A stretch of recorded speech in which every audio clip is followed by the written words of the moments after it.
Apreciados hermanos y hermanas misioneras, vamos a escuchar la homilía del Santo Padre en Guinea Ecuatorial ante una gran multitud con gran fervor. Lo escuchamos al Santo Padre.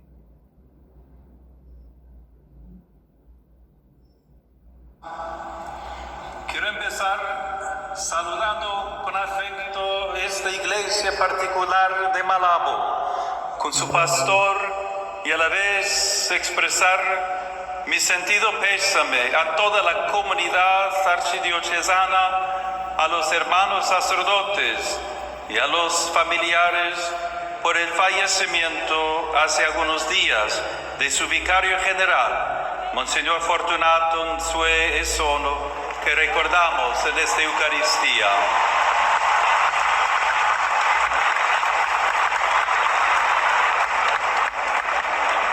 Invito a vivir con espíritu de fe este momento de dolor y confío que sin dejarse llevar por comentarios o conclusiones apresuradas, se haga plena luz sobre las circunstancias de su muerte.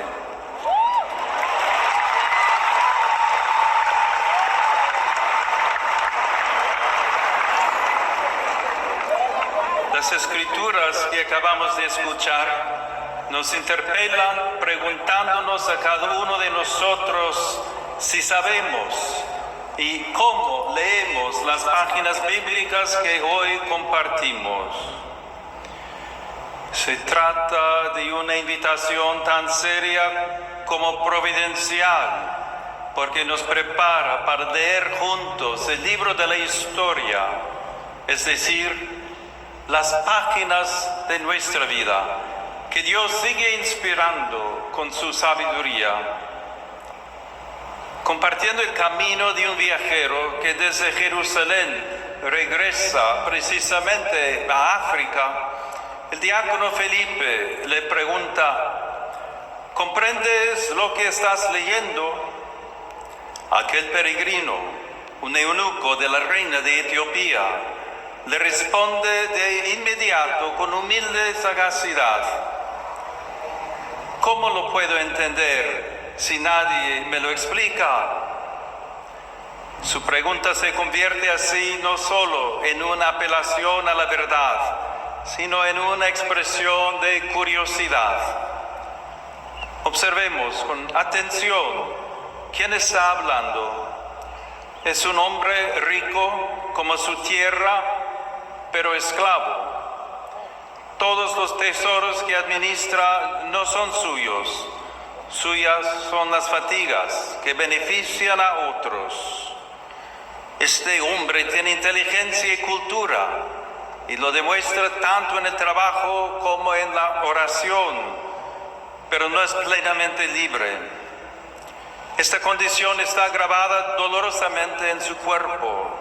Se trata, en efecto, de un eunuco. No puede generar vida. Todas sus energías están al servicio de un poder que lo controla y lo domina. Precisamente mientras regresa a su patria, África, convertida para él en lugar de servidumbre, el anuncio del Evangelio lo libera. La palabra de Dios que tiene en sus manos produce un fruto sorprendente en su vida. Cuando encuentra a Felipe, testigo de Cristo crucificado y resucitado, el eunuco se convierte no solo en lector de la Biblia, es decir, espectador, sino en protagonista de un relato que lo involucra, porque se refiere precisamente a él. El texto sagrado le habla y suscita su pregunta sobre la verdad. Así es como este africano se adentra en la Escritura, que es hospitalaria para con todo lector que quiera comprender la palabra de Dios. Entra en la historia de la salvación, que es hospitalaria para con todo hombre y mujer, especialmente para con los oprimidos, los marginados y los últimos. Al texto escrito corresponde ahora el gesto vivido. Al recibir el bautismo ya no es un extraño, sino que se convierte en hijo de Dios, en nuestro hermano en la fe. Esclavo y sin descendencia, este hombre renace a una vida nueva y libre en el nombre del Señor Jesús. Nosotros seguimos hablando de su rescate, precisamente mientras leemos las Escrituras. Como Él, también nosotros hemos sido hechos cristianos por el bautismo, heredando la misma luz, es decir, la misma fe, para leer la palabra de Dios, para reflexionar sobre las profecías, para orar los salmos, para estudiar la ley y proclamar el Evangelio con nuestra vida. Todos los textos bíblicos, en efecto, revelan en la fe su verdadero sentido, porque en la fe fueron escritos y transmitidos hasta nosotros. Por eso, su lectura es siempre un acto personal y también eclesial, no un ejercicio solitario o meramente técnico.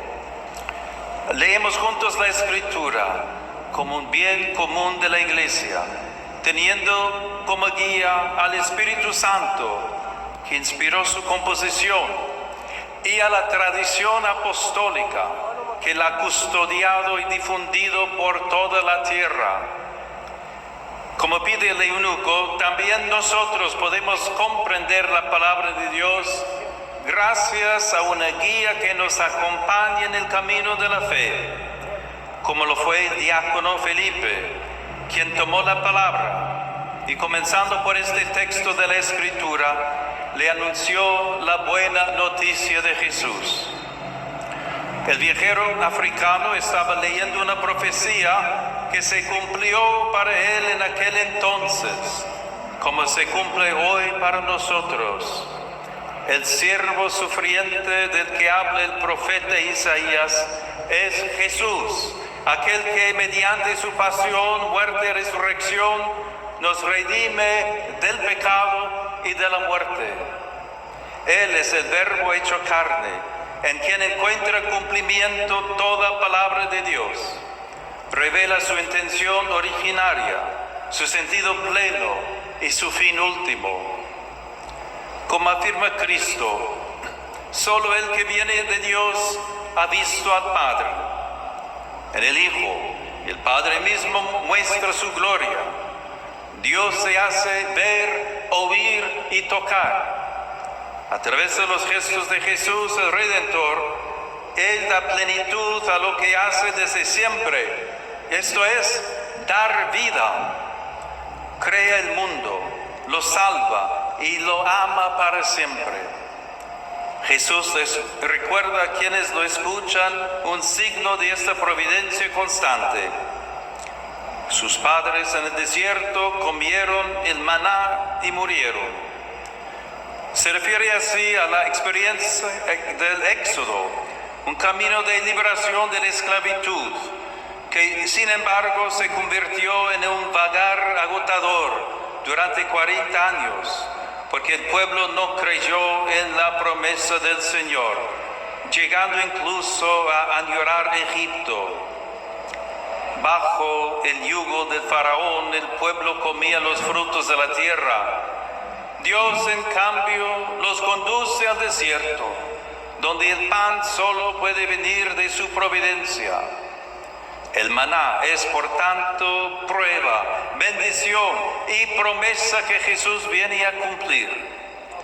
Aquel signo antiguo le sucede ahora el sacramento de la alianza nueva y eterna, la Eucaristía, pan consagrado por aquel que ha descendido del cielo para hacerse nuestro alimento. Si los que comieron el maná murieron, el que coma de este pan vivirá eternamente, porque Cristo está vivo Él es el resucitado y continúa dando su vida por nosotros. A través del éxodo definitivo, que es la Pascua de Jesús, todo pueblo es liberado de la esclavitud del mal. Mientras celebramos este acontecimiento de salvación, el Señor nos llama a una elección decisiva. El que cree tiene vida eterna. En Jesús se nos da una posibilidad sorprendente. Dios se da a sí mismo por nosotros. Confío en que su amor es más fuerte que mi muerte. Al decidir creerle, cada uno de nosotros elige entre una desesperación cierta y una esperanza que Dios hace posible. Entonces nuestra hambre de vida y de justicia encuentra alivio en las palabras de Jesús. El pan que yo daré es mi carne para la vida del mundo. Gracias, Señor, te alabamos y te bendecimos, porque has querido hacerte para nosotros de Eucaristía, pan de vida eterna, para que podamos vivir para siempre. Precisamente ahora, queridos amigos, mientras celebramos este sacramento de salvación, podemos exclamar con alegría: Cristo lo es todo para nosotros. En Él encontramos plenitud de vida y de sentido. Si estás oprimido por la injusticia, Él es la justicia. Si tienes necesidad de ayuda, Él es la fuerza. Si tienes miedo de la muerte, Él es la vida. Si deseas el cielo, Él es el camino. Si estás en las tinieblas, Él es la luz. Con la compañía del Señor, nuestros problemas no desaparecen, pero son iluminados. Así como toda cruz encuentra redención en Jesús, así en el Evangelio, la historia de nuestra vida encuentra sentido. Por eso, hoy cada uno de nosotros puede decir: bendito sea Dios, que no rechazó mi oración, ni apartó de mí su misericordia. Él siempre nos ama primero. Su palabra es para nosotros evangelio, y no tenemos nada mejor para anunciar al mundo. Esta evangelización nos involucra a todos a partir del bautismo, que es sacramento de fraternidad, baño de perdón y fuente de esperanza. A través de nuestro testimonio, el anuncio de la salvación se hace gesto, se hace servicio, se hace perdón. En una palabra, se hace iglesia. Como enseñaba el Papa Francisco, verdaderamente la alegría del Evangelio llena el corazón y la vida entera de los que se encuentran con Jesús. Al mismo tiempo, cuando compartimos esta alegría, percibimos aún mejor el riesgo de una tristeza individualista que brota del corazón cómodo y avaro, de la búsqueda enfermiza de placeres superficiales, de la conciencia aislada. Cuando la vida interior se clausura en los propios intereses, ya no hay espacio para los demás, ya no entran los pobres, ya no se escucha la voz de Dios, ya no se goza la dulce alegría de su amor. Ante tal cerrazón, es precisamente el amor del Señor el que sostiene nuestro compromiso, especialmente al servicio de la justicia y de la solidaridad. Por ello, animo a todos vosotros, iglesia que peregrina en Guinea Ecuatorial, a continuar con alegría la misión de los primeros discípulos de Jesús. Leyendo juntos el Evangelio, seáis anunciadores apasionados, como lo fue el diácono Felipe, celebrando juntos la Eucaristía. Deis testimonio con vuestras vidas de la fe que salva, para que la palabra de Dios se convierta en pan bueno para todos.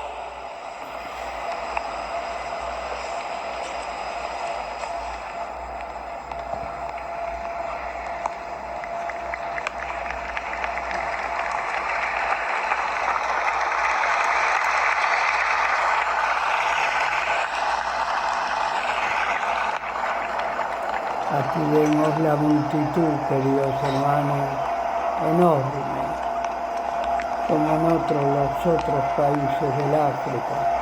Cuánta fe, cuánta esperanza, cuánta vida de oración en estos hermanos nuestros. Gracias, Padre Celestial, porque toda esta parte de la Iglesia africana, los hermanos de Sudamérica y de Latinoamérica conocen muy poco. Qué bueno es verlos congregados para alabar súplicas a Dios, Señor. que obra nuestra salvación, seguros de que no rechazará nuestra oración.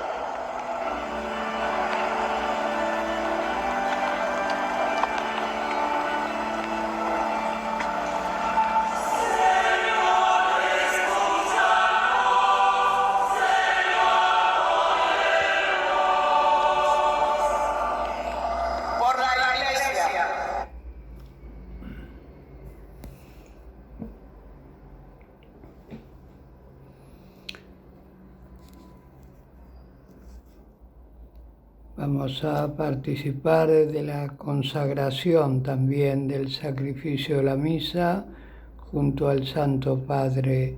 Mucha paz, muchas bendiciones en familia. Amén. Demos gracias al Señor porque es bueno, porque grande, eterna y amable es infinita su misericordia. Amén.